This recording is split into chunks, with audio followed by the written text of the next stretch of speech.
like things so far? People enjoying it? Information. So, this is, I think it's kind of a fun thing. I'll just talk a little bit while we're waiting. I guess I should probably wait to start until it's time. How many people, out of curiosity, have taken a practice LSAT? At least a practice LSAT, okay? So, how many people have taken a real LSAT? Are there anybody who's taken it for a score? Okay, so a handful of people. How many people haven't looked at the LSAT at all and are like, yeah, I'm just kind of excited to see what I'm getting myself into? So the one thing that I like to introduce, so I went into my first LSAT practice test. I was like, oh, okay, I should do pretty well. I had a background in logic. I was a logic tutor and TA for a couple of years in college, and so I thought, I've got this thing down. This is going to be great. And then I took my first practice test, and I was like, wow, apparently LSAC thinks I'm really dumb because I just got 53% correct on that test, and I was not used to getting 53% on my tests in college, so I did, graduate, so that's got to do a little better than 53% in most of the classes, and so it was a bit of a shock, and so if any of you have taken practice tests, I'm with you. I went, wow, that is way harder than anything that I would have ever expected. It was just a lot more difficult than what I was thinking, so. Anyway, yeah, I'm trying to think. I suppose we should wait. Did you think we need to wait? I could ask you. It said 12:20. Oh, did it say 12:20? Oh, awesome. Well, then let's get started. Okay. I was like, I don't want to kill time. I could, talk about pottery or something. We'll do that. So, all right. So then I'm going to dive in at kind of full pace. We've got until 1 o'clock, right? 12:50. Okay, so that's why we started out on my thing instead of different thing. But, okay, so what I've got pulled up is the Law Hub. It's app.lawhub.org. And this is basically your best friend when it comes to the LSAT. I actually thought it was kind of interesting that they did this class, the LSAT, and the Financing Law School at the same time, because my feeling on it is the LSAT is how you finance law school. Like that's, if you do well on the LSAT, you get a scholarship to law school. That's the best way in my mind to finance your law school career, because the easiest thing is to let someone else pay for it and not have to pay back, student loans. And the LSAT really is that way for you. So I'm going to give you just a couple of pieces of information that I think are relevant. One, the difference between getting into a law school and getting a scholarship to that same law school is typically 4 to 6 points. So if you would get in with, say, a 163 and you get a 167, you're probably going to get a scholarship. If you get a 169, you're virtually guaranteed to get a scholarship. And so those 5 or 6 points that differentiate you between like a median for the school and then getting 5 or 6 points above that, that's free money. And that's really the way that I look at LSAT study, is this is the easiest free money you're ever going to get. Does it take work to do well on the LSAT? Yes. But with the current cost of law school averaging about $67,000 a year, that's nationwide, obviously. We live in a really, really nice state for cheap education. Relative to the rest of the country, law school is incredibly cheap here, but it still is, you're looking at tens of thousands of dollars a year. But if you look at that, so as I mentioned, that 5-point difference, which is the difference between getting in and getting a scholarship, even if that were to take you, say, even if it were to take you 500 hours to get those points, that would be about a $400 an hour pay rate, which is definitely better than probably the job options you have now, and that's why you're looking at law school, because if you were making $400 an hour, I don't know why you would think about going to law school. I mean, maybe just for kicks and giggles, but if you're making that kind of money, then just keep doing what you're doing, would be my advice. Don't go to law school. So the LSAT really is kind of a chance to do that. Now, in order to do that, I mentioned 500 hours. And that is a number that I would really recommend just putting in your brain as that is how much time I need to study for this test. Like I said, my first practice test was an incredible eye-opener and humbling experience for me, because I realized this was not going to be the quick, easy fix that I was hoping that it was going to be. And so I spent, I had originally planned on spending about 3 months studying for the test, and I ended up spending 9. And over the course of that 9 months, I put in somewhere around 500 to 600 hours. I didn't track it exactly, but I kind of tracked it generally. And those 500 to 600 hours, for me, made a big difference. I went from a 151 to a 178. And I found that law schools were really a lot friendlier with a 178 than they were with a 151. Everybody wanted to talk to me and be like, you should come for a school visit and all kinds of things. How many people, did anybody go to the law fair last week that was here? Yeah, so it was kind of, I got to see kind of both sides, because I took my first practice test right before I went to the law fair. And they were like, oh, have you taken a practice test? And I was like, yeah. You know, they're like, how'd you do? I was like, oh, I got a 151. They're like, you know, they're like, yeah, no, yeah, you can email us. You know, anyway, there wasn't a lot of interest in. Then when I went back the next year and I had an official score of 178, all of a sudden they really wanted to talk to me for a lot longer than did the year before. So it was a big difference, and those 600 hours really paid off. So the question is, so what do you do for those 600 hours? This right here is the Law Hub, and that's why I said that this is your best friend. Any study that you're doing, whether it's with a private test prep company, or whether you do it on your own, or whether you just study with the Law Hub, you're going to be using this lawhub.org. And specifically, you go to app.lawhub.org. You'll have to create an account. Right now I'm logged in on mine. When you log in at first, it's going to look a little bit different than this. So mine has the full account.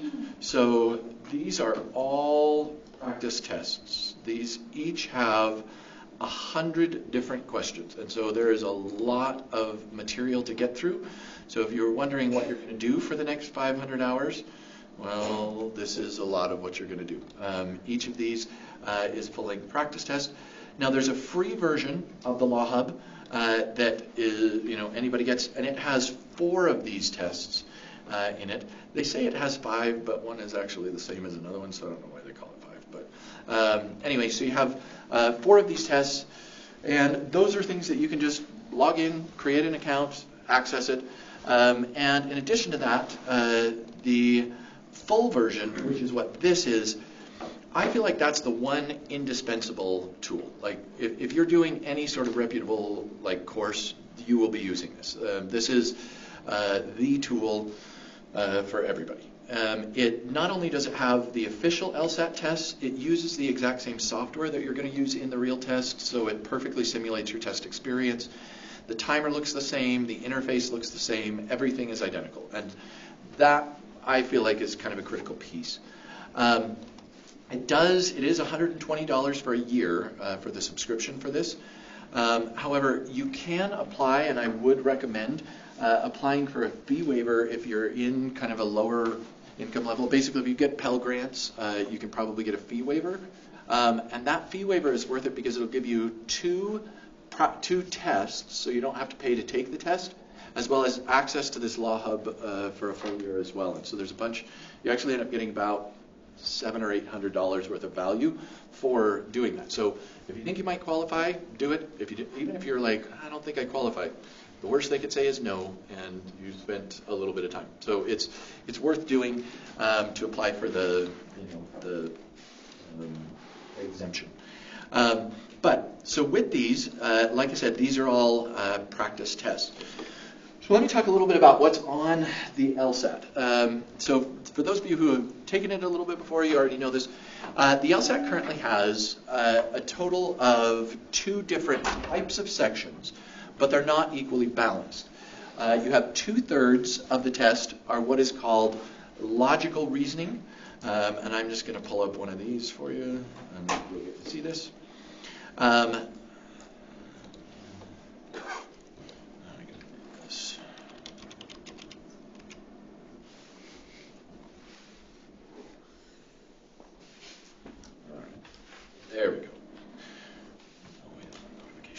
Okay.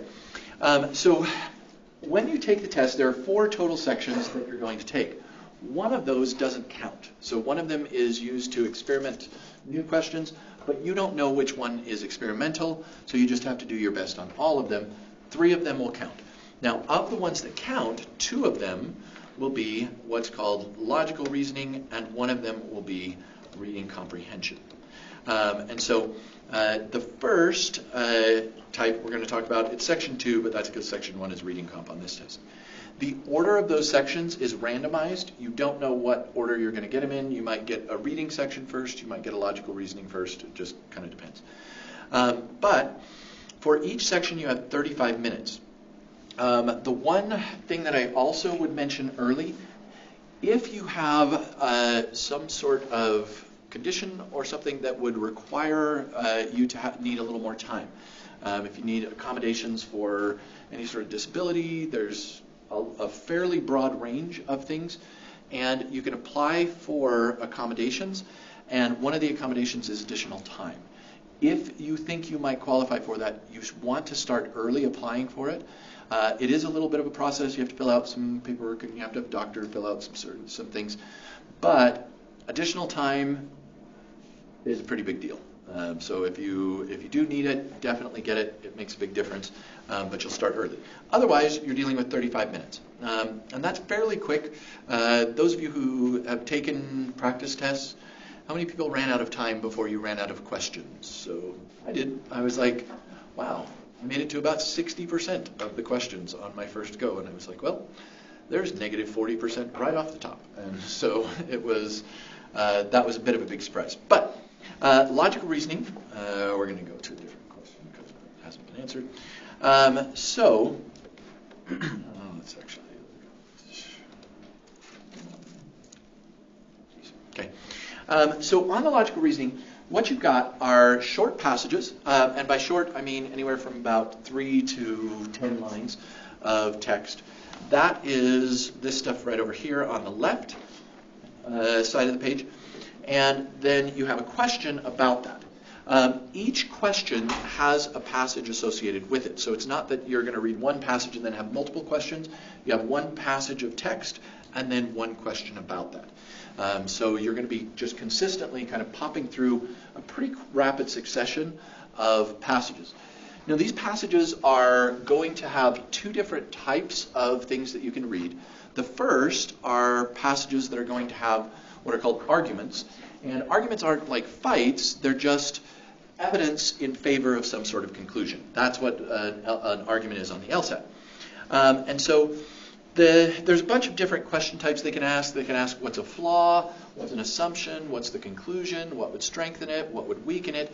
But it's all about argumentation. It's all about your ability to understand how arguments work. How does evidence and conclusion work together? Now I want to pause for a minute here. Does it make sense that that would be a reasonable thing to test if you're going to law school? Like, how does evidence and conclusion work together? Yeah, right? That's the core of what you're going to be doing in the law. And so this isn't just some random test. It actually is very relevant to what you're going to be doing in law school, being able to break down arguments and understand them. So when we're dealing with arguments on the LSAT, for the most part, what it comes down to is your ability to A, find the conclusions of arguments, B, find the evidence that they're giving in favor of it, and C, find gaps or flaws, to find what keeps those arguments from being airtight. And that's a lot of what the test is getting you to do. You have to be able to critically analyze arguments. That's kind of at the core of this.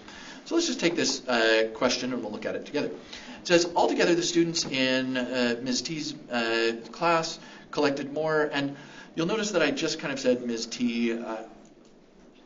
I don't really care about any proper nouns on the LSAT. None of them actually matter. They're not real people, so we're not marginalizing anybody. They're just made up names, and it just takes your brain time to process those, so if you just skip over it. Same thing holds true for any word that is sciencey. Anything that's like italicized and is a sciencey based word, don't even read it. Just reduce it to the first letter and just keep going. You'll be a lot happier.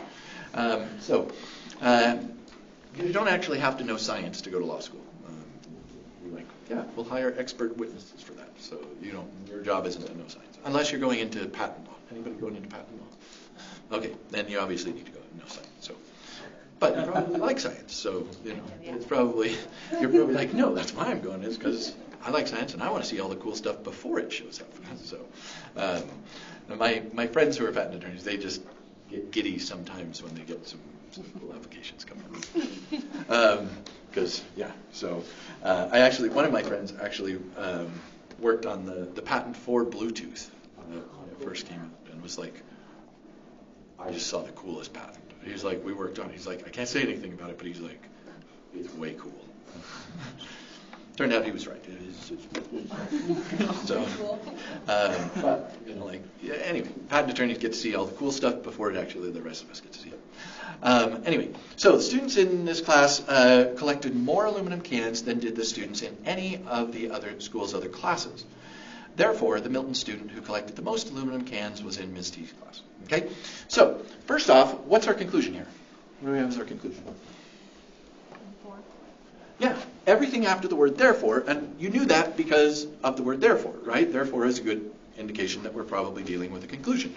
There are other words that could indicate conclusions, and we're not going to list them all, but that's a good indication that that's a conclusion. So the last sentence is our conclusion. The student who collected the most was in her class. What's the evidence for that? The sentence before. Right, the sentence before it, which is that her class collected the most of anything at the school. Now, this is what I mean by we've got to be able to critically analyze that. Can you see why people might think this was fine, but does that work? No, because just because a group has a particular trait, that doesn't mean that every member of that group has that trait. And you could compare this to a whole lot of different things. This is one that, just because a team is the best team in a particular sport, does that mean the best player in that sport is on that team? No, not necessarily. You could have a really good player on a bad team. Or you could just have a team that's really good, even though no one individual player is better than the others. And you could also, compare it to music. Just because a piece of music is the most beautiful piece of music doesn't mean that the most beautiful note in the world is in that piece of music. It could just be that the piece of music works together. The idea is, just because a group has a certain characteristic, you can't automatically convert that to each member of the individual group. When you have groups and parts, they don't, translate. So that would be our flaw. And we need to find that first, because our job is to break down these arguments and make sure that we understand kind of how they work. Now, for this particular question, what we then have to do is go in and find a similar flaw. So we'd have to find another argument that does the same sort of thing. And so we'd be looking at these and going through them. So that's kind of the idea. Now, we don't have time to answer a lot because I want to talk about the other section as well. But that's the basic skill, is the ability to read and break down arguments. That's the critical piece here. The second type of section is the reading comprehension, and that is similar to reading comprehension that you see on other tests. I'm going to go to small because can everybody still read that? Is it okay even in the back? All right. So this is, I just kind of showed you this. You can adjust the size, and this is exactly the same as what it's like in the real test. Like in the real test, this is exactly the format. Everything's going to be identical. The reading comprehension is similar to the reading comprehension that you've done on a lot of other tests, but evil. I say that the reading was the part that I really thought I was going to be super good at. I had done relatively well on the ACT on the reading portion, and I majored in philosophy. Any philosophy majors? Sorry, condolences. I make fun of philosophy a lot in my classes. I'm sort of like, it was about as useful as playing chess for 4 years. So it's good mental exercise, zero marketable skills. But it does teach you how to read fairly well. But once again, what happened to me on this was I got into the real test and I wasn't even close to finishing. This was the section where I was just too slow. And a lot of what's happening with the reading comprehension it is testing your ability to very quickly process a fairly dense block of text and be able to answer a lot of questions on that. Now, this afternoon, you're going to have a mock law class, and you haven't gotten the chance to do that, but your law school experience is literally going to be kind of like this. The professor is going to assign, a bunch of, pages of text to read. It's going to be, legal stuff. It's typically going to be a case, and so you're going to be reading a judge's decision on the case and sometimes some background and different things. And then when you get into class, the professor's going to pick some person and just start asking them question after question after question about it. It's often referred to the Socratic method, and anyway, it can be a little bit stressful for some people. How many people have heard about it in law school? It's really fun. My daughter just started law school this year, and at her law school, they do a super cool thing where everybody's nervous the first day that they might be the first person called on in class, because then you're like the true guinea pig for the rest of your class, and it almost always goes badly. And so what their law school does is everybody brings $1, and whoever gets called on first gets all the dollars. So even if it goes terribly, they still at least get money to go out to dinner that night. And I was like, oh, that's a pretty cool way to do it. So anyway, kind of a fun little tradition that they have at the law school. I was like, every law school should do that. Because then you're like, well, I hope I don't get called on, but kind of I hope I do. You at least have kind of the opposite. Anyway, with the reading comprehension, ultimately doing well on this does require learning how to read in a fundamentally different way than what you have done for your whole career. And I think the best way to illustrate this, back when these tests were on paper, it's all on computer now, but back when it was on paper, you could kind of gauge length of passage relative to things. So I use this example because I think it helps people understand why you have to fundamentally change the way that you read. If you were to have a reading assignment for a typical class, like let's say you had a 20-page reading assignment, okay? How many people get those sometimes for class, okay? And you were going to have a quiz the next day on it, or the professor was going to test you on that. How many questions are you likely to see on that 20-page test or reading assignment? So if you had 20 pages to read, how many questions? 10? Let's say it's super hard, like really, really hard, professor. 20? Okay. If it was 40, would you be like, you're kind of a jerk? Yeah, I kind of don't like that. So what you're basically saying is you're reading at a rate of about one question per page to maybe one every 2 pages in all reality. Now, to give you some perspective on this, the reading comprehension, each of these passages is half a page of text. When they were in a paper format, they were one column of a page, and then you had the other column. So they were half a page of text. And for that half page of text, you average 7 questions. Meaning, if you take that to your reading assignment, that 20-page reading assignment that you would have, if it corresponded to the rate of information to question that we have on the LSAT, you would show up that first day and the professor would be like, okay, I hope everybody had a good time on the reading. Here's your 280 question test from that reading assignment. First off, how many people would be like, awesome, I'm transferring into another section or another university? That's when you're like, I'll do that online, I will, whatever. Nobody would take that class, right? Because thinking about reading for 280 questions on that sort of thing, would you have to read in a completely different way? And that's the thing that I think is most important to understand with the LSAT.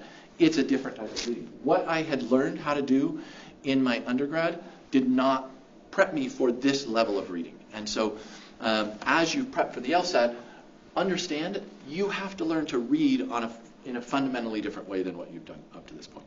And I think those two things are helpful when we start talking about why study and why start early. So I don't have a ton of time, but my biggest thing is I would recommend, that's why 500 hours, okay? Because if you had to learn to get 280 questions out of a 20-page reading thing, How many people feel like, yeah, that could take a couple hundred hours to get to develop that skill? It's not something that's going to happen overnight. You're not going to be like, oh, I'm going to read this, 20-page book, and all of a sudden, now I'm going to magically be able to do that. It takes a lot of time. It takes a lot of practice. And fortunately, LSAC has provided us with loads and loads of time to practice. So you get lots of opportunities. There are, like I said, this is definitely the resource. There are classes. I teach an LSAT class. I've been teaching LSAT for 30 years. It's kind of fun. There are a lot of professors here took my class back in the day. We've got, people all over, and it's super fun to see what they've done with that legal education. And if you're interested in finding out more, we have free resources on our website. It's just acetestprep.com. And if you go to this free resources, this has general suggestions for study.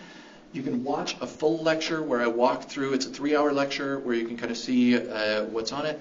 There's explanations for the tests and just a bunch of different things that you can use. So those are free resources anybody can have access to. And even when you go like to here, if you go to this, lecture 1, it's kind of got different things. There's videos and there's a link to where you can download that test. So if you're interested in finding out more about it, you're more than welcome to. I tell everybody I would recommend going and checking out different LSAT courses. You can come sit in on our class for a week free. We do have live classes here in Provo where we do them in person. We also broadcast those live via Zoom, and then we record all the classes. So there's lots of resources out there, but the biggest thing is start early. You've got to start early if you're going to do really well on this test. Like I said, the difference between getting in and getting a scholarship is those last 5 points. For my daughter, when she was studying, she had studied for about 3.5, 4 months, and was getting to a point where she would get into one of the schools that she was looking at. She was doing fairly well. And she was like, I think I want to just do it, and I'll be fine. And I said, no. I mean, I know I can't tell you what to do, but I'm going to say that's a bad idea. And she ended up studying another 6 months, ended up getting a good enough score that she got a scholarship to her top choice school. And that was a big thing because neither I nor her wanted to pay $210,000 for her law school education. And so now she'd go into law school free. And she's like, yeah, that was definitely worth that 6 months of work. And that's the thing I would say is when you start looking at law school's a great way to start your career. Free law school is an even better way to start your law school career. And the LSAT is your best friend. Like that's the easiest way to get free money that kind of exists. Does it take a lot of work? Yeah, it really does. But it's doable, and so start early. All right, so what questions do you have? I figure that they'll probably come kick us out of here. But anyway, what questions do you have? We've got a few minutes at least. Yeah. Does doing well on the LSAT help you do well on the bar exam? So the bar exam is a little bit different. So there's the LSAT is a skills-based test, not a content-based test. Meaning, you could go into the LSAT technically with no knowledge of the real world at all. I mean, not fully, but you don't have to know science, you don't have to know math, you don't have to know history, you don't have to know anything. And it's all about just processing. It's your ability to process information and draw reasonable information from that. So all of the information you need to answer the questions on the LSAT are contained in the test itself. So that's what I mean by it's a skills-based, not a content-based. The bar is different because the bar, you actually do have to know the law itself. And so it is a different thing, which is sort of funny. You're like, wait, why is the test to get in completely different than the test to kind of, I mean, not to get out, because obviously you get out of law school, but to become an attorney. So it's a completely different test. However, I actually think the LSAT is probably the best thing you can do to train yourself for law school, and it makes you better in law school. So if you improve your ability to read really quickly and process that, That's going to help you every single day in law school. You're going to get through your homework faster. You're going to be able to do better. So it really, really helps with law school. So even if it takes you longer to study, all that means is you are getting better and better at the skills. You're saving yourself time and stuff in law school. So yeah. Other questions? Yeah. I was going to ask, so if you're studying for the LSAT, is it best to just take a bunch of practice tests back to back and kind of recognize the questions and the themes you're getting wrong, and then practice that, or like, or is there another strategy to do like logical reasoning? Yeah. No, that's a great question. So taking practice tests, I think, is obviously one of the things you want to do all the time. You're going to be doing that regularly. What's more important than taking them, though, is reviewing those afterwards. And one of the things that I think is the most important is you want to take the time afterwards to make sure that you know not only why each correct answer is correct, but the time factor that plays such a big role. You gain a lot more time when you study what made answers wrong so that you can identify them a little bit faster. So studying wrong answers and how to identify problematic answers, that's actually the most efficient way to get better at the test. And I know that sounds weird to be like, study the wrong answers, but there's a lot more patterns in the wrong answers than there are in the right answers. And so by being able to identify those, that's one of the big things. But it's going to be a combination of, there's some techniques. You do need to learn some things about formal logic, like how if-then statements work, contrapositives, and there's some technique things that you have to have as far as like skills-based stuff. It is really, really helpful to spend some time studying flaws, like what are the different flaws in arguments. Like I talked about, this was a grouped-apart flaw. That's what's called the fallacy of division. There's a similar one that's the fallacy of composition, which is going the other way. Anyway, there's a whole bunch of logical fallacies, and if you can learn those help a lot with those. So there's some things like that, but all of it should still also be within the context of real questions. I mean, there's no substitute for the real thing. So, yeah. I did use a free resource, and I think the main struggle that I was running into is literally reading fast enough. Because if I take my time and I do everything, I get most of it right. But if I'm like trying to stay on time, that's when I'm like, oh, I didn't even finish barely any of it. Yeah, and that was my experience too with it. So some of it was I had to learn, like in that process of learning to read differently. A lot of it is learning to kind of process sentences a little differently. Again, I'd kind of gotten into a habit of reading in a way that was a little more casual, both from a speed and from a precision standpoint. And obviously, if you're going to do well in the law, precision is kind of important. Like if you were going to give something to an attorney to read, you don't want him to be like, yeah, it looks good. And you're like, no, that's not what I'm paying you. I'm paying you to pay attention to every single word in that thing. Otherwise you're like, I can do that.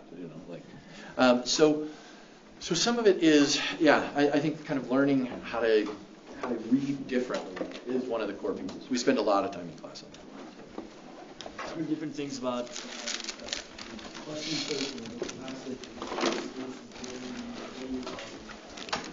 So on the logical reasoning, I definitely think it's worth reading the question stems first, because that will tell you what you're looking for. On the reading comp,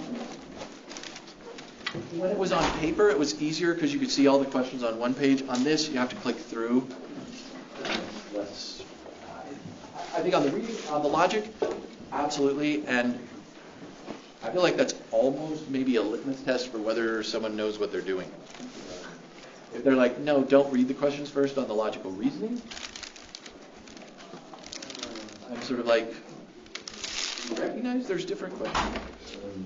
Whereas reading comp, I think it could go either way. Like, I think intelligent people could disagree on whether it's worth it or not to do it on the reading comp, but virtually everyone who really knows what they're talking about on the LSAT, and there's lots of test prep people, and there's those of us who have been doing it for decades.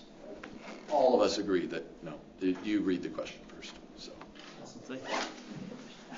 All right. Well, thank you very much, and enjoy the rest of. Oh yeah. Sorry. Yeah, just a quick one. So, if we are planning to do like a prep test, like ACE or Allen or whatever, Yeah. what would you say? How should we structure our study around that test? Should you like take a certain amount of practice tests first, then go to the test, or then go to the test prep and then keep studying, or just go cold turkey, or like what? Yeah. So it depends a Where do you little think bit on the test company.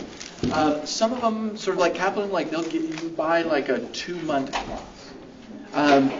We kind of took at ACE we do a different approach in that basically you sign up and I want you for a year. And so if you're coming to ACE for a year, our idea is you can come in with no pre-knowledge at all. If you only have a 2-month window, I would definitely do some study beforehand so that you could, because you've only got that little window. So with our class, you get a year, and if you want to extend it for another year, we'll extend it for another year because I don't know. I would rather see people do well on it than not as well. And it's just not a 2-month study thing. Like that's just not What my if experience. So if you were gonna take the summer, let's say like May through August, like May to the end of August, like you do a class like Yeah. Princeton, like how